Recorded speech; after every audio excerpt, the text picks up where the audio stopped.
Guys, let's start with the super marquee matchup. We've got the Bengals and the Ravens. And how about Cincinnati for the first time in 5 seasons? They're not looking forward to a losing season. They're looking forward to tying the top of the AFC North against the Ravens. Who would have thought we'd be having this conversation? But, Coach, what have you enjoyed watching about Cincinnati as they've entered and come on this roll as of late? Well, I have loved watching them just get better and better every week, getting more explosive on offense, making plays on defense. Joe Burrow, you're coming off an ACL surgery and an injury. How is he going to respond? How good is he going to be? How quickly? And I think he's, erased all those doubts. He's ready to go, and I think this is going to be a tremendous game. The word that Drew Brees used Sunday night was ascending, and I think that hits the nail on the head. The Bengals moving in the right direction. What intrigues me is what surprises will the Ravens have in store for Joe Burrow. We've seen him react well to coverages that maybe he didn't expect. The zero blitz against the Jaguars a few Thursday nights ago, and he dipped into the playbook and pulled something out that worked and ended up fueling what ultimately was their come-from-behind victory. He's got that brain already in only his second season. The question is, can the Ravens outsmart him? Mike Golick said something on Monday's PFT Live that really resonated with me. Justin Herbert, the Chargers quarterback, after the Ravens stomped the Chargers on Sunday, said they did things on defense we'd never seen on film. I just wonder what other surprises the Ravens may have in store for Joe Burrow to try to confuse him and expose him as a young quarterback. Last year, they beat the Bengals and Burrow 27-3 in Baltimore. They're going to try to do that same thing again. Well, we've seen Joe Burrow complete more than 70% of his passes, Florio. So what he's had is success in the passing game. But when you look at the Ravens defense, then, Coach, what is it about them that you think Justin Herbert is seeing? What have they been able to change schematically? What are they throwing at quarterbacks that make it difficult to play against them? Well, I thought for a couple of weeks the Ravens got away from their identity. We saw them against Kansas City say, we can't blitz, we can't throw the kitchen sink at Patrick Mahomes. And I think they got a little conservative there for a couple of weeks. But here lately, we're seeing everything. And you better have some weaponry, some guys who can scare them. Now, Cincinnati does. Not just Jamar Chase, but they've got a lot of weaponry on the outside. I think it's going to be a great chess match of them throwing these multiple blitzes and seeing if Joe Burrow can hurt them. All right, let's talk about that Baltimore offense, though, because injuries have really taken the cake, Florio. That has been the storyline coming into the season for the Ravens. But it seems like every single game they found someone to step up. They found a way to still get the win. What is the latest with the status of just who we're going to see active and on the availability list for the Ravens? It's amazing when you consider their running backs, and they've made the comments as it relates to it's the 2016 Pro Bowl team that they have in their backfield. Le'Veon Bell has gotten involved. Latavius Murray is involved. Devontae Freeman. But the one guy who has stayed healthy is Lamar Jackson. And there was a story that popped up several weeks back that, he represents himself. He hasn't gotten his contract. He's too focused on football. They have their bye after this game. First order of business for Lamar Jackson needs to be get the financial security that he has earned, get the money that he deserves, and quit exposing himself to these physical risks. We see how he plays, and it's amazing. And I don't think anybody thought he'd make it this long with that style, and he has. But you don't want to keep rolling the dice. I hope in the 2 weeks they have between this game and the next one, he gets the contract he deserves, because he's the reason that they're 5-1. All the other parts are interchangeable, but there is no replacement for Lamar Jackson. I like what you did there. The only person that matters on the list, Coach, is Lamar Jackson right now for the offense for the Ravens. He is the key. He really is. And Mike mentioned those different backs that are playing there now. If I was a running back, no matter how much talent or how little talent I had, I would want to go to Baltimore, because in that read option scheme, and everybody's eyes focused on Lamar Jackson, you're getting the ball when nobody's around you, when there's holes there and people are playing Lamar. So if you can run at all, you have a chance to run in that scheme. And I think these 2016 Pro Bowl backs are really enjoying that. All right, guys. Well, I'm not going to let us sit here and talk about a running game without instantly talking about the Titans and Derrick Henry, and they're taking on the Chiefs this week. And we know that Derrick Henry right now is leading the NFL in rushing. I want to stop all the presses and just have a conversation. Coach, How would you stop him if it was your job to slow down Derrick Henry in some way, shape, or form? Well, it's amazing because we talked about Baltimore where you don't really focus on the running backs. You're worried about Lamar.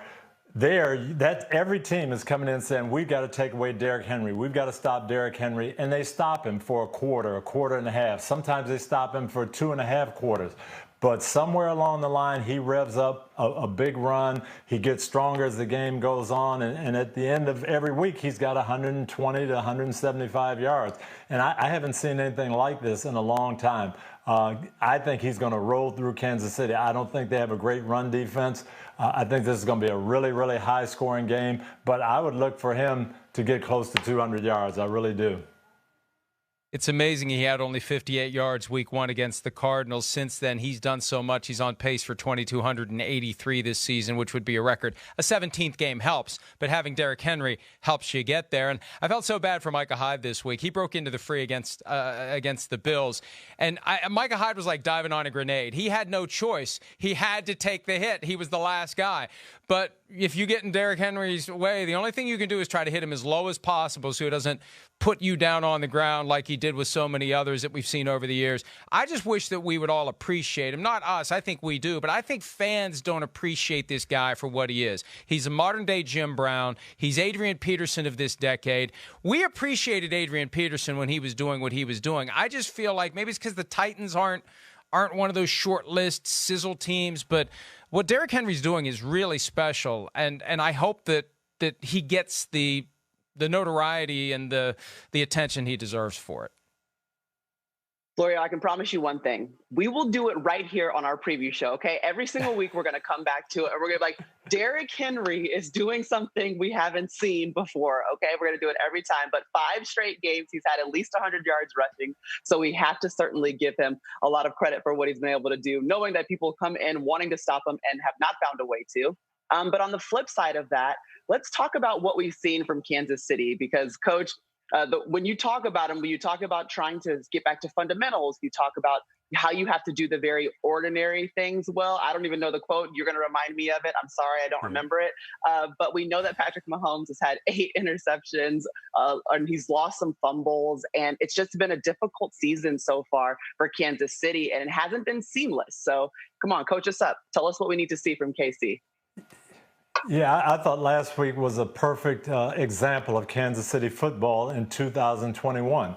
They scored 31 points. They threw for almost 400 yards. They put the game away, and it looks easy, but 3 turnovers in the first half. You turn the ball over going in the red zone. Miscommunication, giving up 3rd and 16 conversions when they're not on the same page on defense. Tyrann Mathieu on the sideline going crazy.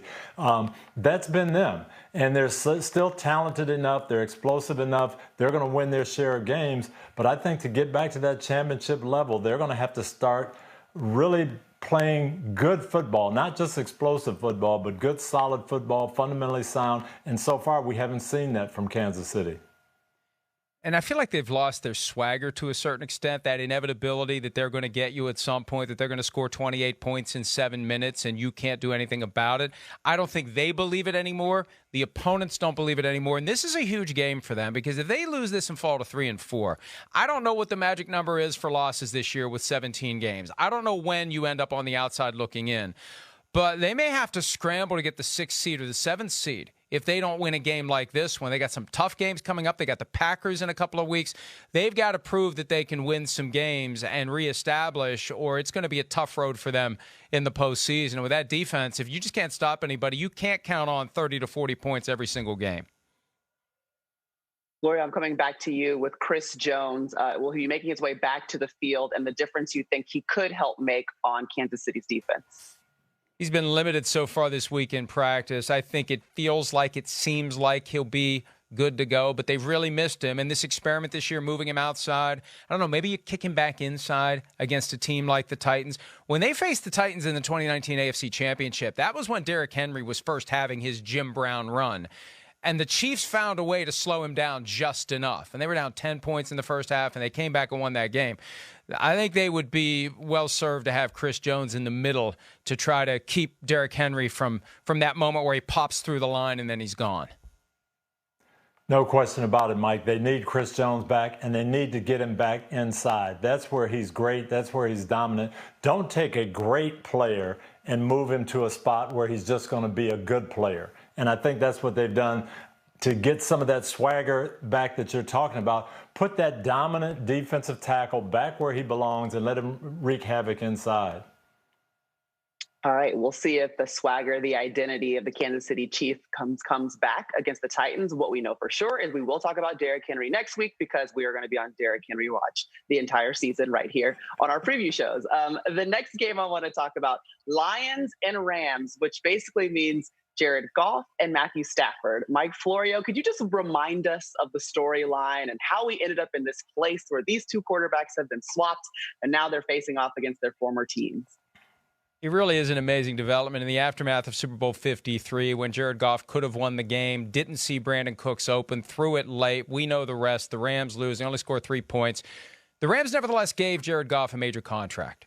And 2 seasons later, they couldn't wait to unload that contract. So what they did to get Matthew Stafford and to get rid of Jared Goff, those 2 first-round picks and a third-round pick, that deal, one of those first-round picks was sent specifically to Detroit to get rid of the Jared Goff contract. That's how quickly he fell in the eyes of Sean McVay. And now he's coming back. And Goff has every reason to be a little bit upset about how he was treated. But, you know, the bottom line is the Rams know him. The Rams know him better than anyone. Aaron Donald can't wait to get after him. The defense knows him. Sean McVay knows how to defend against him. Oh, and Matthew Stafford, by the way, he'll have a little chip on his shoulder going against a Lions team that wasted the best years of his career. So this game, if the Rams weren't 5-1 and the Lions weren't 0-6, it would be one heck of a game, wouldn't it? It's just unfortunate both teams are at opposite ends of the NFL spectrum. Mike, I grew up in Jackson, Michigan. I'm a longtime Lions fan. My dad was the biggest Lions fan in the world. Unfortunately, we've seen this movie before, and it's not going to end pretty. As a matter of fact, it's going to be very, very ugly.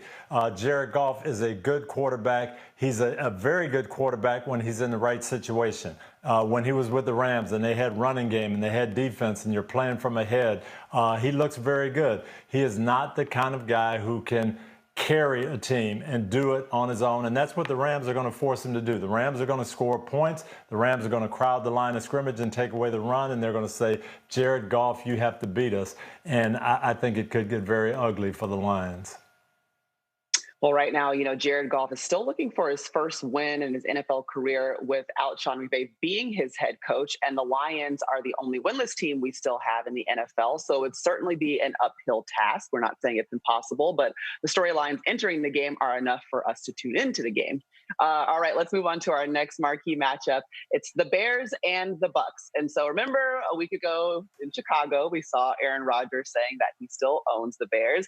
And now we have another veteran quarterback in Tom Brady coming in. Coach, if you're the Bucs or if you are the Bears, the best way to defend against Tom Brady would be what coming into this game? Well, the Bears actually have a pretty good formula on defense, and they did a good job on Aaron Rodgers for 2.5 quarters. They've got good pass rush. They're sound on defense. They make you earn it. And defensively, I think with Khalil Mack and those guys, they can get after and harass Tom Brady enough that they'll be okay on defense. But the problem is you're going to have to score points to get them out of that confidence mode. And that's where I think, you know, the Bears are going to struggle. They've got to, it's not so much their defense, their offense has to put some pressure on Tampa. We had the Cowboys opening night. Dallas had a great formula.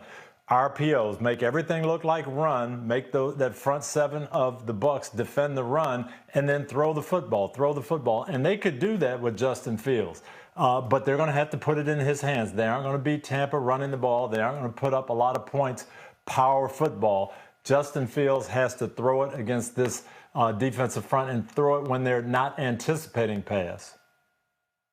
Yeah, absolutely. It's going to be his opportunity to really show that he can get it done. And the storylines are amazing here. It's the biggest age difference between starting quarterbacks in NFL history. I think every year that Tom Brady keeps playing, that's going to happen 2 or 3 times throughout the course of the year, as long as he keeps pushing it farther and farther and 21-year-olds are coming into the NFL. But also, it's the first time Michigan great Tom Brady has ever faced an Ohio State quarterback. And I was blown away by that little tidbit that Rick Stroud of the Tampa Bay Times pointed out earlier this week. But Fields is going to be the guy to make it happen.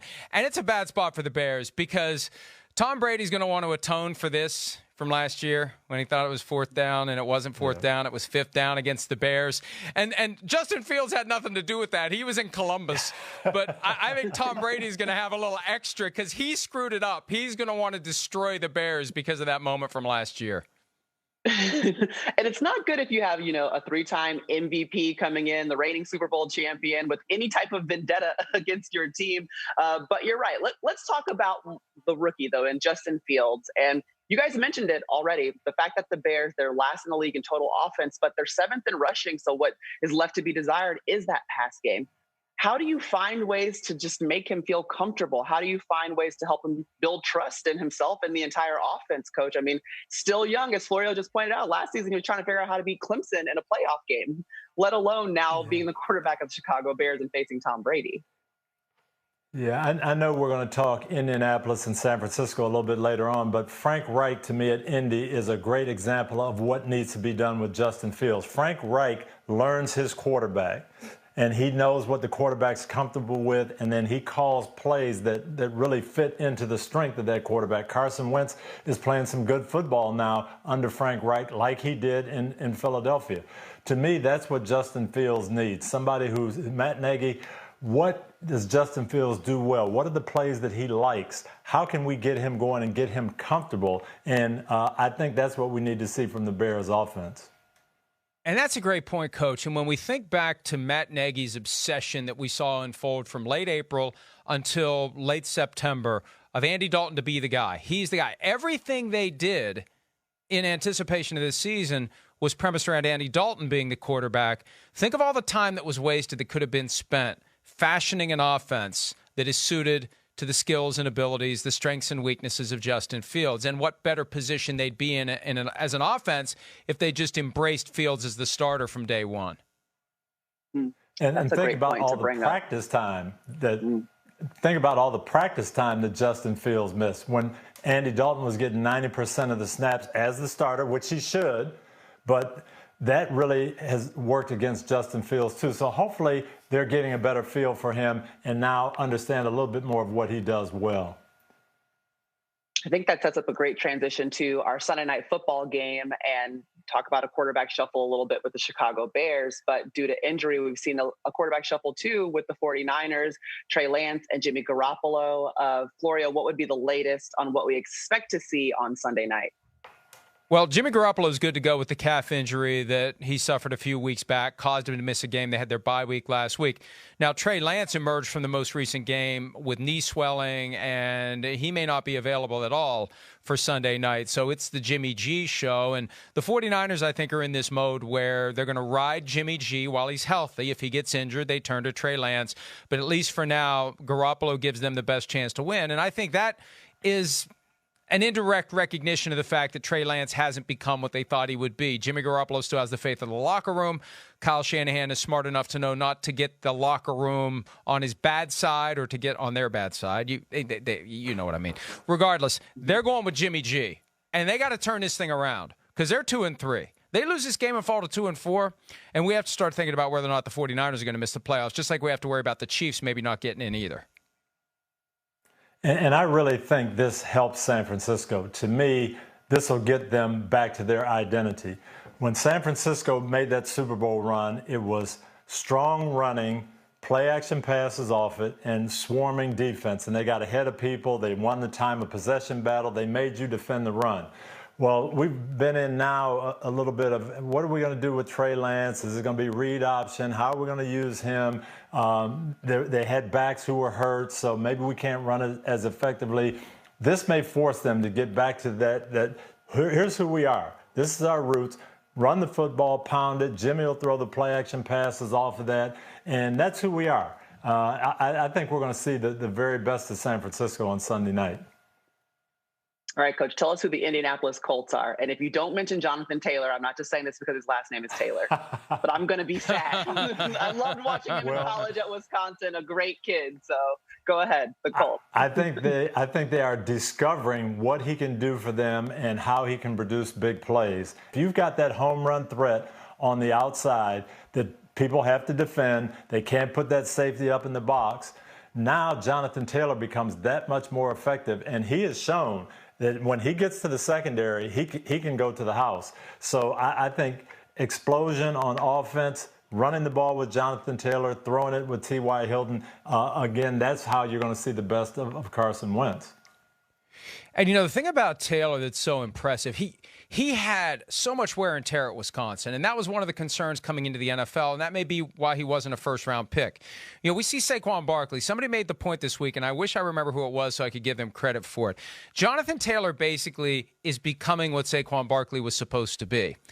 But Taylor was a second-round pick. And we saw Dearness Johnson on Thursday night with the Browns, who was undrafted and out of the NFL and sending direct messages to Alliance of American Football teams to try to get a chance. There's so many guys out there who can get it done. Jonathan Taylor is getting it done, and that makes a huge difference for the Colts. And I don't write them off in this one. I actually think they're going to steal this one from the 49ers because they've gotten through their injury issues.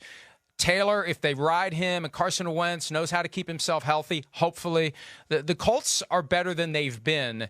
And I like how they responded after losing in heartbreaking fashion to the Ravens on a Monday night. They destroyed the Texans. I think the 49ers are going to have their hands full.